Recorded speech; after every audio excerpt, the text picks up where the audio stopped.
الرحمن الرحیم نحمده ونصلی علی رسوله الکریم اما بعد فاعوذ باللہ من الشیطان الرجیم بسم اللہ الرحمن الرحیم یا ایہا الذین آمنوا اتقوا اللہ ولتنظر نفس ما قدمت لغد واتقوا اللہ ان اللہ خبیر بما تعملون صدق اللہ مولانا العظیم وصدق رسوله النبی الکریم ونحن على ذلك لمن الشاہدین والشاکرین والحمد للہ رب العالمین۔ میرے محترم بزرگ اور دوستو،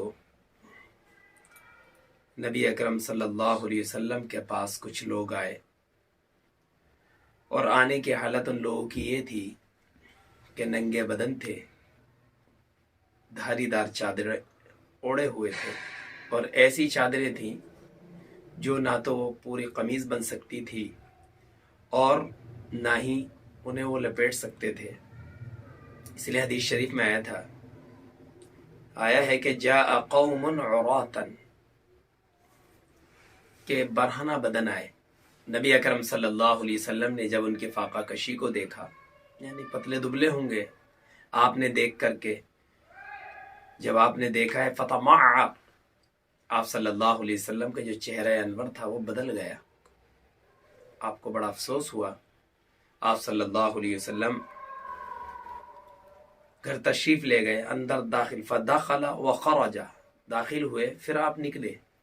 حضرت بلال حبشی رضی اللہ عنہ کو آپ نے حکم فرمایا، انہوں نے اذان پڑھی، پھر آپ صلی اللہ علیہ وسلم نے خطبہ دیا نماز سے فارغ ہو کر کے، اور لوگوں کو صدقے پر ابھارا، اور قرآن کریم کی یہی آیت پڑھی جو میں نے آپ کے سامنے ابھی پڑھی تھی، یا ایھا الذین آمنوا اتقوا اللہ ولتنظر نفس ما قدمت لغد واتقوا اللہ ان اللہ خبیر بما تعملون۔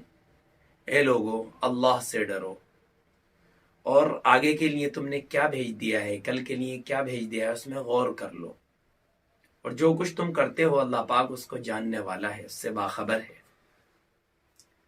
آپ نے فرمایا کہ لوگوں کو چاہیے کہ وہ دنانیر صدقہ کرے، درہم صدقہ کرے، کپڑے صدقہ کریں، کھانا صدقہ کریں۔ آپ نے لوگوں کو ابھارا، اور آپ صلی اللہ علیہ وسلم کی عادت شریفہ بھی یہ تھی کہ جب بھی ضرورت ہوتی لوگوں کو تو آپ ابھارتے۔ غزوے کے موقع پر بھی آپ ابھارتے، اور صحابہ کے اندر بھی تکلفات نہیں تھے جیسے کہ آج کل ہم لوگوں کے اندر تکلفات ہیں کہ آدمی کے پاس ہوگا تو زیادہ ہوگا تو دے گا، نہیں تو نہیں دے گا۔ صحابہ کے اندر چاہے بڑے مال والا ہو، چاہے اونچے طبقے والا ہو، میڈیم طبقے والا ہو، یا نچلے درجے کا آدمی ہو، ہر ایک دینے کا جذبہ رکھتا تھا۔ آج ہمارے اندر دینے کا جذبہ کم، لینے کا جذبہ زیادہ ہے۔ حضور اکرم صلی اللہ علیہ وسلم نے جب یہ تقریر کی تو کچھ لوگ دینار لے کر آئے، کچھ درہم لے کر آئے، کچھ کپڑے لے کر آئے، کچھ غلہ لے کر آئے۔ ایک صحابی رسول اتنی بڑی ایک پوٹلی کے لیجئے اتنی بڑی ایک تھیلی لے کر آئے کہ ان کے ہاتھوں سے وہ اٹھ نہیں رہا تھا، اتنا بھاری وزن تھا۔ دو ڈھیر آپ کے سامنے ہو گئے تو آپ صلی اللہ علیہ وسلم نے تقسیم فرمایا ان لوگوں کے اندر۔ تو صحابہ کے اندر تو جذبہ تھا دینے کا کہ نبی اکرم صلی اللہ علیہ وسلم نے ان کی تربیت ہی ایسی فرمائی تھی کہ غزوہ تبوک کے موقع پر نبی اکرم صلی اللہ علیہ وسلم نے عام اعلان فرمایا تھا۔ وہ غزوہ بھی بہت ہی خطرناک تھا، سخت گرمی کا زمانہ تھا، آپ نے صاف کہہ دیا تھا، اور سمت بھی واضح فرما دی تھی کہ بھائی فلاں سمت چلیں گے۔ نہیں تو عام طور پر جنگوں کے موقع پر آپ صحیح سمت کا اظہار نہیں کیا کرتے تھے، توریہ کیا کرتے تھے۔ توریہ جھوٹ کو نہیں بولتے ہیں، اس لیے کہ جاسوس ہو سکتے ہیں، جاسوسوں سے اپنی بات کی حفاظت کے لیے ہمارا راز ظاہر نہ ہو، اس لیے کسی سمت کو بتا کر کے دوسری سمت جایا کرتے تھے۔ یہ توریہ ہے، یہ جھوٹ نہیں ہے۔ لیکن یہ جنگ ایسی تھی، یہ غزوہ ایسا تھا، یہ دور کا تھا، رومیوں سے جنگ کا معاملہ تھا، آپ نے صاف بیان فرما دیا، اور اس کے لیے فرمایا کہ بھئی چندہ لوگ کریں، چندہ لے کر آئیں۔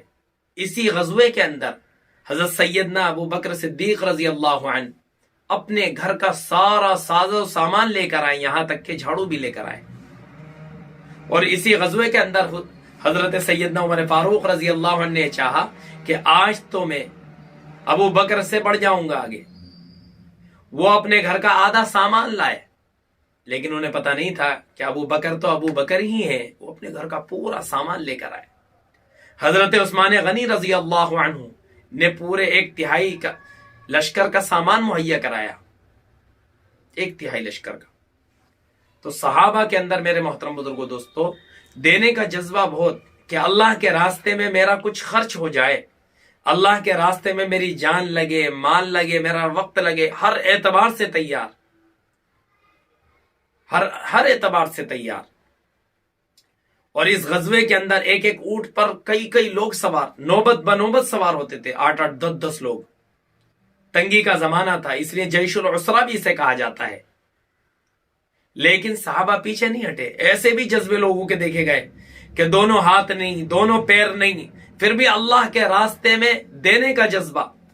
رات بھر ایک یہودی کا باغ سینچا ہے، کس طریقے سے سینچا ہوگا میرے محترم بزرگوں دوستو، آج ہم یہ باتیں سنتے ہیں تو ہمیں یقین نہیں ہوتا ہے، اس لیے کہ ہمیں محنت کی عادت نہیں، اللہ کے راستے میں لٹانے کا جذبہ ہمارے اندر نہیں، اللہ کے راستے میں دینے کا جذبہ ہمارے اندر نہیں، تو ان واقعات پر بھی ہمیں شکوک و شبہات ہونے لگتے ہیں۔ ایک صحابی رسول جن کے نہ ہاتھ ہیں نہ پیر ہیں، وہ بھی لے کر کے آئے، پانی دے کر کے سینچ کر کے لے کر آئے چند کھجورے۔ منافقین جیسے اس زمانے میں ہوتے ہیں ایسے اسی زمانے میں بھی تھے، کہ زیادہ دینے والوں پر طنز کرنے لگے کہ بھئی دیکھو ریاکار ہے، اور جنہوں نے کم دیا ان کا مذاق اڑانے، ارے اس سے کیا بنے گا، اس سے کیا ہوگا۔ تو حضور اکرم صلی اللہ علیہ وسلم نے وہ کھجورے لے کر کے آپ نے فرمایا کہ اس ڈھیر پر ڈالو، جب جنگ کے لیے جو چندہ ہو رہا تھا اس میں، تاکہ اس کی برکت سے اللہ پاک سب کو قبول کر لے۔ تو میرے محترم بزرگوں دوستو کہ جب یہ لوگ آئے تھے جو بہت خستہ حالی کے حالت میں آئے تھے، نبی اکرم صلی اللہ علیہ وسلم نے ان کے لیے جب اعلان فرمایا اور خوب اکٹھا ہو گیا، تو آپ صلی اللہ علیہ وسلم کا چہرے مبارک جو تھا خوشی سے دمکنے لگا تھا، مذہبتن، چہرہ مبارک نبی اکرم صلی اللہ علیہ وسلم کا حشاش بشاش، آپ خوش ہو گئے۔ پھر آپ صلی اللہ علیہ وسلم نے ایک حدیث شریف پڑھی، جس حدیث شریف میں آپ نے فرمایا من سن فی الاسلام سنتا حسنتا فلہ اجرہا، کہ جس شخص نے اسلام کے اندر کوئی اچھا طریقہ، اچھا راستہ اختیار کیا، اچھا طریقہ رائج کیا، تو اس کا اجر اس کو ملے گا، اور اس کے بعد جو اس کے راستے پر چلتا رہا ان کا اجر بھی انہیں ملے گا، اور جو عمل کر رہے ہیں ان کے عمل میں سے، ان کے اجر میں سے کچھ بھی اللہ پاک نہیں کاٹے گا۔ مثلا کسی نے کنواں کھدوایا، اسے دیکھ کر کے دوسرے لوگ بھی کنواں کھدوانے لگے۔ کسی شخص نے ایک مسجد بنوائی، اسے دیکھ کر کے دوسرے لوگ بھی مسجد بنوانے لگے۔ کسی شخص نے مسافر خانہ بنایا، اسے دیکھ کر کے دوسرے لوگ بھی مسافر خانے بنانے لگے۔ کسی شخص نے ایک اچھا کام کیا، اسے دیکھ کر کے بھی لوگ اچھے کام کرنے لگے۔ کسی شخص نے دعوت دین کی طرف لوگوں کو بلایا، اسے دیکھ کر کے دوسرے لوگ بھی دعوت کی طرف بلانے لگے۔ تو جتنا ثواب اس بلانے والے کو ملے گا، بعد میں جو آ رہے ہیں اس کی دعوت پر لبیک کہنے والے، انہیں بھی ملے گا، اور یہ چین چلتی چلی جائے گی قیامت تک۔ جو اس کی بات پر عمل کرتے رہیں گے انہیں ثواب ملتا چلا جائے گا۔ اور اس کے برخلاف میرے محترم بزرگوں دوستو، جس نے غلط طریقہ رائج کیا، برا طریقہ رائج کیا، اور اس کے بعد، اس کے جانے کے بعد اس پر کوئی دوسرا آدمی عمل کرے گا، تو وہ جو برا طریقہ ہے، جو برا راستہ اس نے اختیار کیا، اس کا وبال تو اس پر ہوگا ہی، جو دوسرے لوگ اسے اختیار کریں گے ان کا وبال بھی اس پر ہوگا۔ مثلا کہ دنیا کے اندر پہلا قتل ہوا، اور قتل کرنے والا کون؟ کہ حضرت آدم علیہ السلام کا پہلا بیٹا قابیل ہے، جس نے اپنے بھائی حابیل کو مارا، اور ظلمن مارا۔ ظلمن، شرط یہ ہے کہ ظلمن کسی کو قتل کرنا، کہ ظلمن مارا، اور یہ پہلا قاتل ہے۔ اس لیے دنیا میں جتنے بھی ظلمن مارے جائیں گے، جسے بھی ظلم کے طور پر مارا جائے گا، ان سب کا گناہ اس قابیل پر ہوگا۔ کیوں؟ کہ ایجاد کرنے والا یہ، موجد کرنے والا یہ، رائج کرنے والا طریقہ قتل کا یہ ہے۔ جو بھی غلط راستہ ہو، غلط طریقہ ہو، مثلا کسی نے شراب کو ایجاد کیا، اس کے بعد دوسرے لوگوں نے اور اس سے چالو کر دیا، تو پہلے والے کو سب سے زیادہ گناہ ملے گا، اور جو بعد میں کرنے والے ہیں، جو غلط راہ اختیار کرنے والے ہیں، شراب بیچنے والے ہیں، ان سب کو بھی اس کا گناہ ملے گا۔ سبوں کا گناہ اس پر لاد دیا جائے گا کہ کسی نے دین کے اندر بدعات اور خرافات کو اور غلط باتوں کا ایجاد کیا، وہ موجد ہو گیا، تو جو بعد میں اس پر عمل کریں گے سارا کا سارا گناہ اس پر ملے گا۔ اس لیے میرے محترم بزرگوں، دوستو، اچھائیوں کو پھیلائے، آدمی اچھائیوں کی ترغیب دے، بری باتوں سے بچے اور برے طریقوں سے، برے راستوں سے اپنے آپ کو بچائے۔ اگر کسی نے ناچنا گانا جس نے ایجاد کیا ہوگا، اس کے بعد جتنے ناچ رہے ہیں سب ناچنے والوں کا وبال پہلے ناچنے والے پر ہوگا۔ جس کسی نے جوئے کو ایجاد کیا ہوگا، اس کے بعد جتنے گناہ جوئے کھیلنے والے ہیں اور جتنے بھی بار کو کھولنے والے ہیں اور اس کے اندر جوئے کے اڈے چل رہے ہیں، سارا کا سارا گناہ اس پہلے پر ہوگا اور ان بعد والوں پر بھی ہوگا۔